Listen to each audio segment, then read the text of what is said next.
I make my prints at a local printmaking studio in Cornwall. It's a great opportunity to get out of the studio from working on my own and share facilities with other printmakers and ideas, techniques, get feedback, find out other opportunities that might be happening. I've been making small gouache and inky drawings and uploading them to my computer. And then I've been working on top with digital mark making, either replacing the handmade marks completely with digital marks or adding to the handmade marks. So integrating the handmade and the digital.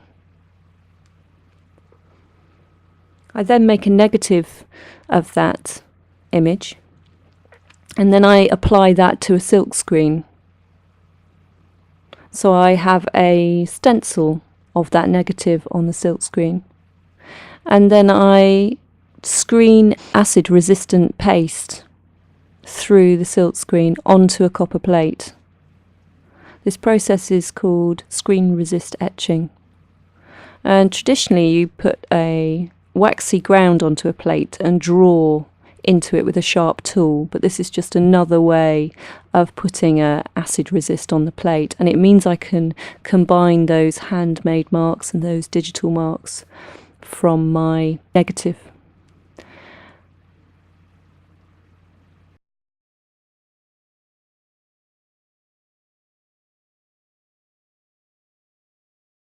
There are lots of different ways you could do this process through photo etching, but this is the way I've chosen for this particular plate.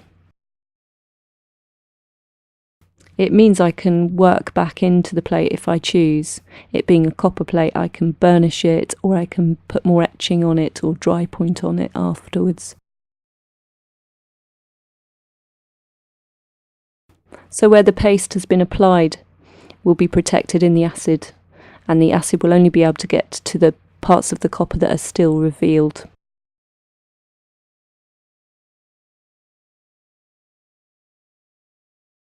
But at this point I also put on another ground called aquatint resin. It's a very fine dust, and it's agitated inside the box when I turn the handle, and all the dust starts flying around inside the box. And then I put my plate inside the box as well, and the dust will settle on the surface of the plate, and I aim to get about 50% dust on the surface. So I'll create this very fine dot structure on the surface of the plate, and the aquatint resin is acid resistant as well. So there's a bit of time while you're waiting for the dust to settle.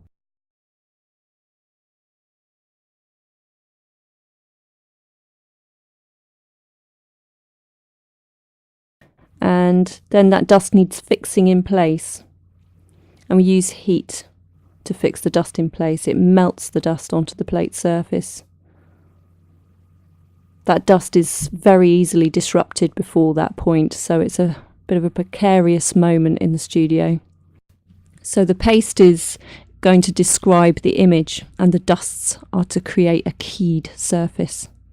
So that goes into a ferric solution. You use ferric chloride to etch copper plate, and there's a certain amount of time it should stay in there for, and that's variable for every studio depending on the solution that's been mixed up. You get these moments in the studio where you can get on with other jobs, so you can be preparing your paper or working on another plate. My preferred paper is Somerset satin.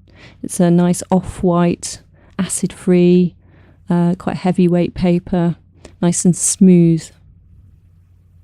And your paper for etching has to be soaked to plump up the paper pulp, make it nice and receptive to pulling out ink from the plate when it goes through the press.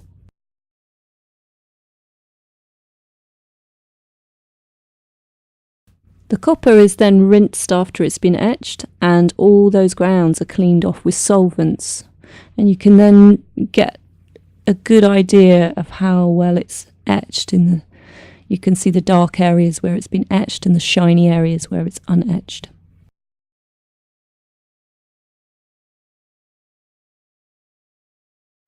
And then I would use an etching ink, an intaglio ink, which is a viscous ink. It will stick inside all the little keyed recesses of the plate that have been created by that etching acid biting process.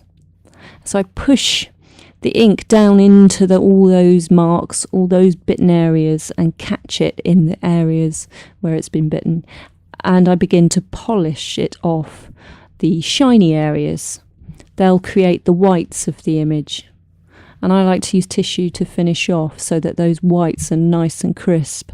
But printmakers approach that in all sorts of different ways. Some printmakers leave a lot of ink on, so that's a very personal kind of approach that everyone has to that part. Then the plate goes down on the press bed, and the paper goes down on top of the plate. And then the press blankets go down on top of the paper. And the combination of those two heavy rollers squeezing the press bed, squeezing the blankets, and squeezing down on the paper, it pushes the paper down onto the etching plate, which in turn pulls out all that ink from the plate. And for that reason, the ink becomes part of the paper, and you get this lovely emboss around the edge of the plate, which is one of the characters of etching, the qualities of etching that printmakers love. Then there's this moment of reveal, which every printmaker enjoys, especially if things have gone well, where you finally see what you've got.